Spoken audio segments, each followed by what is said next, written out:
Hi BookTube! What's up? Welcome back to my channel. My name is the Book Mage and today I'm here to talk about my high priority reads. And what I mean by that is these are books that are just very high on my list of priorities. These are books that I need to get to kind of as soon as possible, or books that I am very excited to get to. Basically, when I look at my shelves and I think, you know, what am I going to be reading next? These are the books that constantly either jump out at me or that I have like in my brain as I really want to read that really soon. These books are high priority. Now, I have talked about like books that I'm excited for, but I've tried to make this list mostly books I own. The only books I've put on this list that I don't already own are books where I 100% know I'm going to buy them and read them as soon as possible, like on day one of release. And there's only 2 on this list, I think. The rest are a mix of like continuations with series, or series that I really want to get into, or just books that are just like calling my name. So without any further ado, I'm just going to talk about some books that I guess I just really need to read. So book number 1 on my list is The Assassin's Apprentice by Robin Hobb. Now, I know that BookTube has been sort of like all in a buzz about this series. There is like a ongoing like read-along for this series. I was not part of it, did not know that it was like an ongoing thing. But also, I have been in a reading slump, so even if I'd known, I probably could not have done it anyway.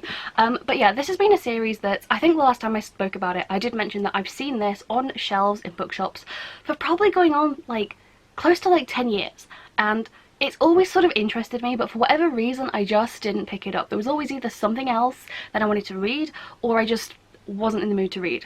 But I do know that this is like quite a much beloved like fantasy story with like a really big overarching like fantasy world. I know that there are multiple series within like this realm. I think it's called the Realm of the Elderlings, and there's just a lot to get your teeth stuck into. Much beloved fantasy series that I've just never gotten around to reading. I really do want to read it this year, I think. I feel like as the months get warmer and we break into spring and summer, I think this is going to be something that you see on like one of my TBRs probably very soon. I don't know much about like the story, the plot. I know there is like I think it's like the bastard son of a king or something like that. I think he lives as like a stable boy or something like that, and then he gets taken away either to protect him or to get him out of the way. I literally do not know which.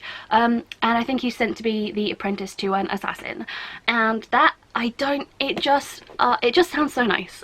It just sounds so, I don't know, it just sounds nice, and I just really want to read it, and so this is a really high priority for me. I'm thinking possibly within the next couple of months I will have picked this up. I keep thinking about it, and I've been thinking about picking it up since January. It just hasn't felt like the time is right. When it does, I promise I will get to this. Okay, book number 2. Another one which I have thought about picking up several times, mainly because I really need to continue this series, and I really do want to continue with this series, and that is Ravencry by Ed McDonald. I read Blackwing in 2019, which is the first book in this series, and I loved it.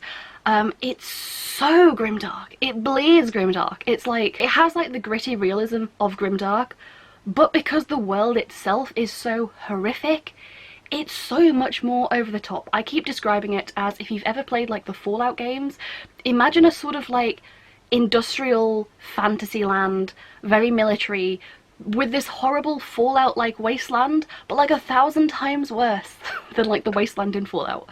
That's the vibe it gives me. Yeah, it's a very bleak, grey, miserable, horrible world, and I loved every second of it. The basic plot of book 1 is that there is this horrible place called the Misery. Again, it's like this horrific magical Fallout wasteland type thing. There are these creatures, or like these entities called like the Deep Kings, which are constantly trying to, I guess, invade and decimate humanity, and they're being kept at bay by like this one machine. It's like, I don't want to say like a really fantastical electric fence, but it kind of is. But there are also these like not quite as powerful but also weirdly very like esoteric and powerful beings called the Nameless that do actually have names, and the main character is like a servant slash subject kind of one of these Nameless.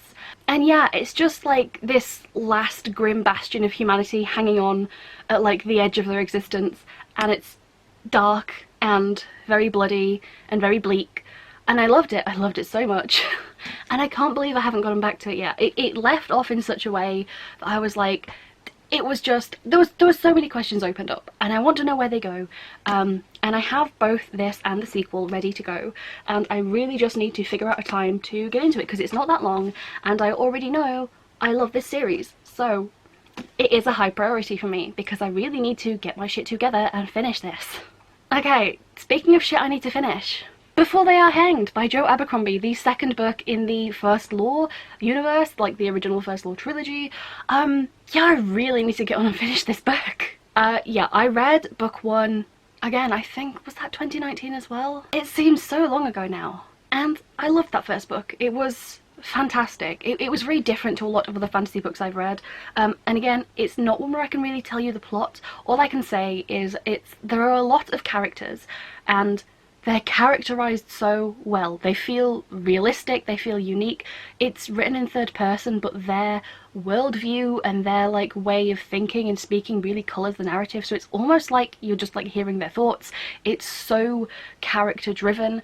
It feels like not a lot is happening in that book. I've described it before as that book, it feels like it shouldn't be the first book. It feels like it's like a prequel. It's like setting up the chessboard, and right at the end of the book it kind of seems like the grand shit is beginning. I don't want to say like quest or journey or anything like that because I don't really know what's going to happen in this book. But book one is like just a lot of setup of getting all these different people, these players and pieces, all at this particular point where it's like, oh, they've all now come together and now stuff is going to start. And that's what book one felt like, and it was very different to read something like that, and I really enjoyed it, and I loved just being with these characters, and I really want to get back to these characters. I keep thinking like, I wonder what's going to happen to this character. What are they up to? What are they doing? Seriously, I loved these characters so much. This is definitely going to be like maybe like a midsummer read for me, I think. Yeah, there's no way, I have to read this year. I really want to get back to these characters. I don't want to end up forgetting too much about book one before I move on. And I do have the whole series, like it's down here. I have to read all of these. It goes way off the shelf here. So yeah, very high priority for me. I'm definitely gonna like make time and space to read this. I have tentatively almost put this on my TBR several times before I've realised that I'm like, I don't want to be distracted by doing other things with this on a TBR. I just want to like pick it up and enjoy it when I want to, if that makes sense. So still a very high priority for me. Can you still see it there? Okay, book four on my list, once again is continuing a series, but this is a series that I have been reading and keeping up with like kind of on time with release. I read book two very shortly after its release, and I will be reading book three fucking immediately. Oh my god. Yeah, that is book three in the Black Iron Gods Legacy. I can't never remember what it's called, but yeah, it is The Broken God by Gareth Hanrahan. This shit, it finally has a cover, and I've been saying this whole time I want it to be green or purple. I'm counting this as a win. I know it's blue or like teal, aqua, whatever, I get it. It's cyan, but it's green enough. I thought it would be like I thought it would look like this, or maybe like this, but probably like this. But realistically, this is the cover. And you know what, I really love it. I love this cover. I'm not here to talk about the cover, but it's only just been released and I'm so happy to see it. It feels like it's really happening. I've not yet given any book in this series 5 stars yet, but as a whole series, I think this is one of my favourite fantasy series of all time. It feels like it was designed to be the environment for like a campaign of Dungeons and Dragons or something like that. It's for the most part set in this one city called Guerden, that's on the edge of like this horrific gods war, which is a war being fought by literal gods and godlike beings and other horrific entities. But way on the edge of that, in book one, this city called Guerden. Within it there are these 3 thieves, and right at the start there is this heist that kind of goes horribly wrong, and it kind of puts these 3 thieves in these really precarious positions where the consequences of their actions just keep like getting bigger and bigger, and they keep getting dragged into like bigger shit. And honestly, the story gets pretty wild. It's all about like, obviously like there's gods and religion and like dark magic, but it's kind of a little bit crazy. There are like men made of candle wax and worms and other stuff, and the magic feels quite unique. The city is run by a guild of alchemists. It's just weird and wonderful and so dark, but in kind of like, it doesn't feel dark like bleak, it's dark, as in it's a fun kind of dark, and I loved these books so much. And the third one is finally coming out and I am so hyped for it. I am so hype. This is like such a high priority. I think there's only like one book on this list that's a higher priority than this, but honestly, the second this comes out, I'm gonna drop everything to just read this book because I need to. I need this in my life. I'm stood at the window with like a candle in my nightgown, like, when will volume 3 return from the war? And it's here, it's coming back from the God's War. Okay, book number 5 is kind of a new one, and at the moment it feels like a high priority, so at the time of making this video I'm very interested in picking this up, so I've put it on the list. And that is Master of Sorrows by Justin Cool. For some reason, every time I've said this author's name, I say Justin T. Cool. I don't know why. There's another author that I do something like that with, and I literally don't know why. I'll get it right eventually, I promise. I don't know if my haul video is up yet. It probably isn't. But basically, if you saw in that video, which if it's up I will link it, this is a very special book. It's very cool, and something about it being so cool, you'll have to watch that video to find out why. It just makes me think that, by extension, the book itself must be good. Like, if the author cares enough to do something like kind of fun like that, then they must care about the book enough, which means that they must have put a lot of effort into it, which makes me think it's going to be good. Does that make sense? So, plot-wise, I do not know much about this book. I think it's like a magical school setting, but it might also be like an anti-magical school setting. Not 100% sure. Something like, it's a chunky, like Shithik. Something about this. I do really want to read like a fantastical book about like a magical school or apprenticeship type setting, but if, as I suspect, it's one of those where like magic is either looked down upon or it's rare, or so like the setting itself is magical, it's not just like a school in a fantasy setting, it's like no, magic and magical things are like at like the heart of this. That is where my interest lies, and I'm very interested to pick this up and read it.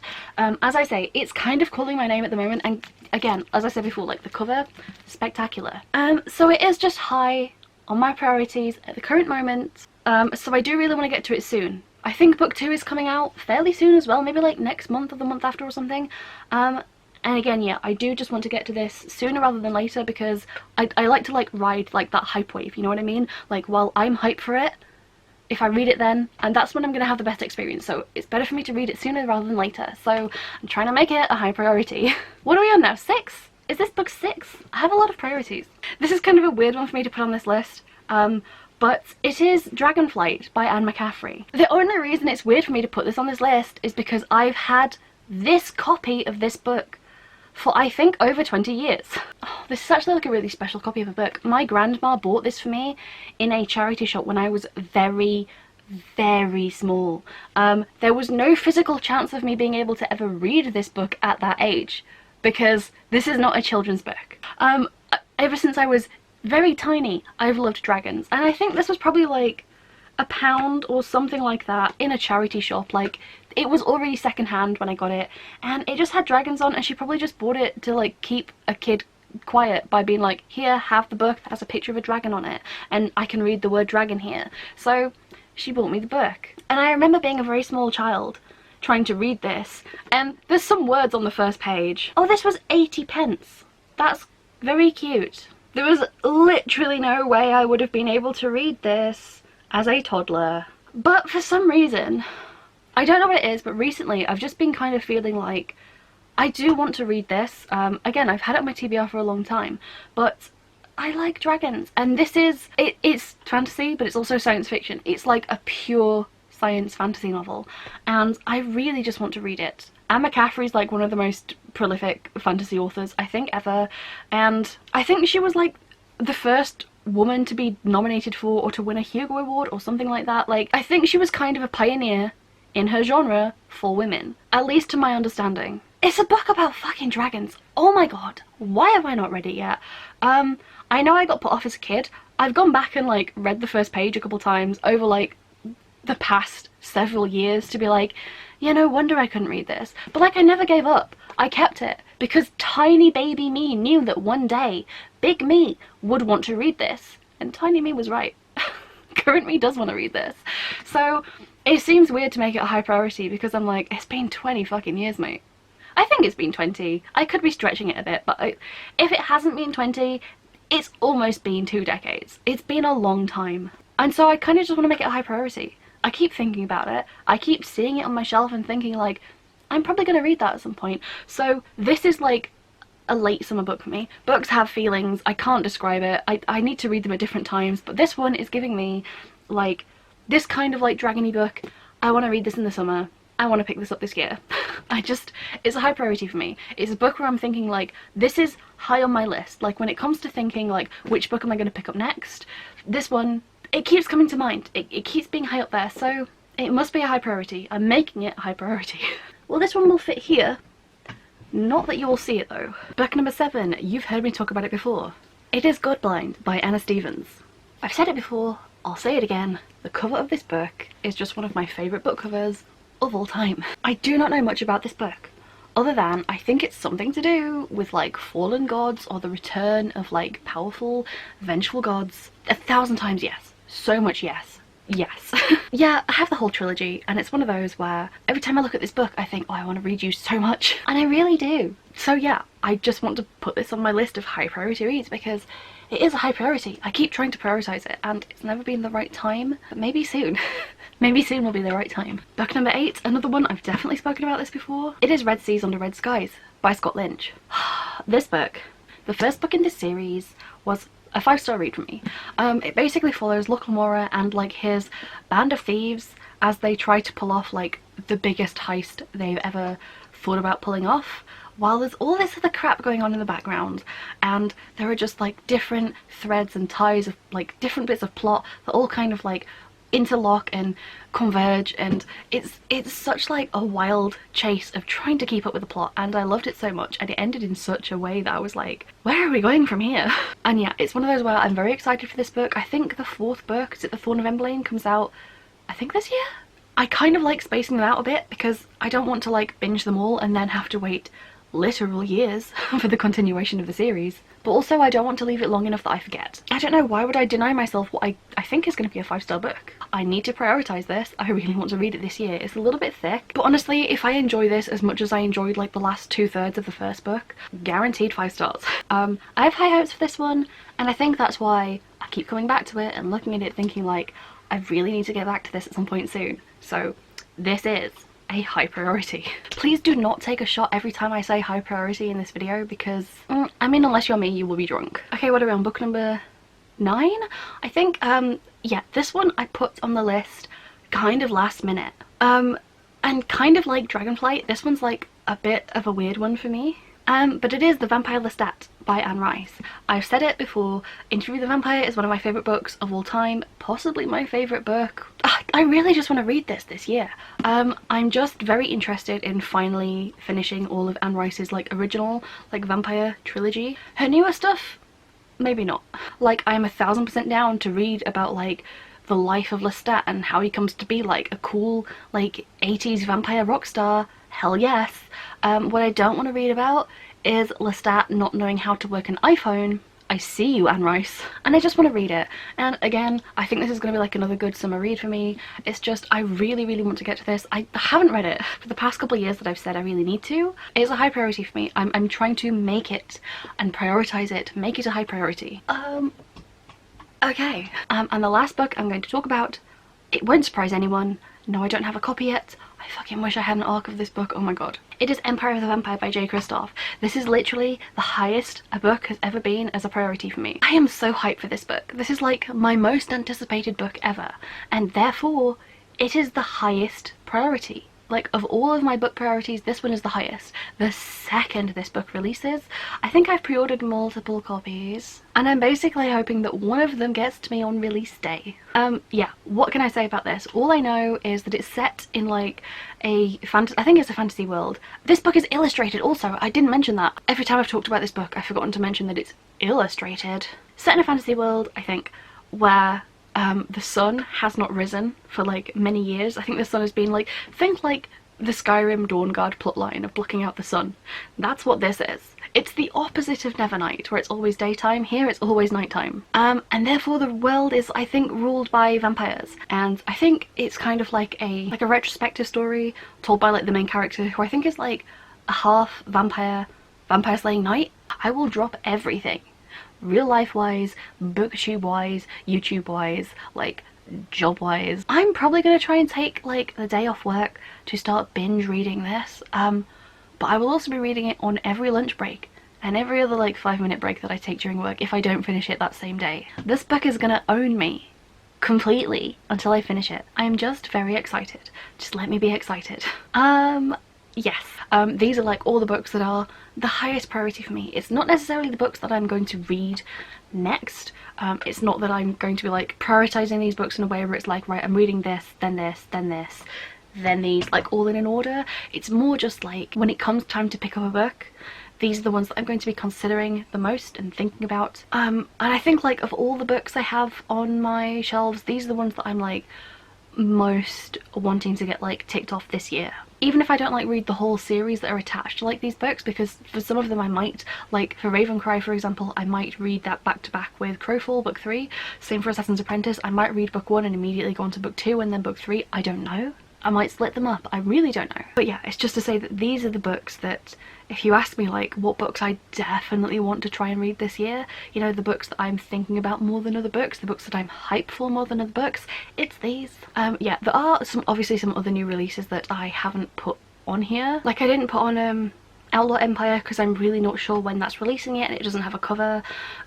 Rule of Wolves, which is coming out very soon. Ruthless Gods could be another one because I want to try and read Blessed Monsters soon after it comes out so that I can do like a full series wrap up, considering giving the first book like a hour-long rant review. So I want to like wrap up the whole series, so I kind of need to read that one before the next one comes out, so we'll see. But none of those are high priority like these are high priority. These ones are kind of like my you can bully me at the end of the year if I haven't read them yet.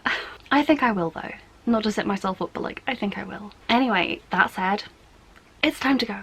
I have reading to do. Oh, and yeah, the last thing is I considered also making a video about my like lowest priority reads. I didn't want to be salty though, and like for a lot of those books it's a combination between lack of interest in some of them, or it's a big series so it's intimidating, or in some cases it's more like there's a lot that I want to get to first, or like I'm very interested in reading that book and I think it will be like fantastic, maybe a 5 stars, but it's just not something I want to pick up yet. So would you be interested to know what books I'm definitely not going to get to anytime soon? I don't know if that's like a thing. I didn't want to make a video if it would seem like negative. It's not meant to be negative. It's just like, I don't know, almost to say like, if you're expecting me to read this book anytime soon, you'll be disappointed. It's a low priority. It's still on my shelves. I'm not DNFing it, but it's low priority. Would you want to know? Again, let me know. Do you want to see that? Anyway, I'm definitely going to go now. That's enough for me. And yeah, I guess I'll see you guys in the next video. Bye!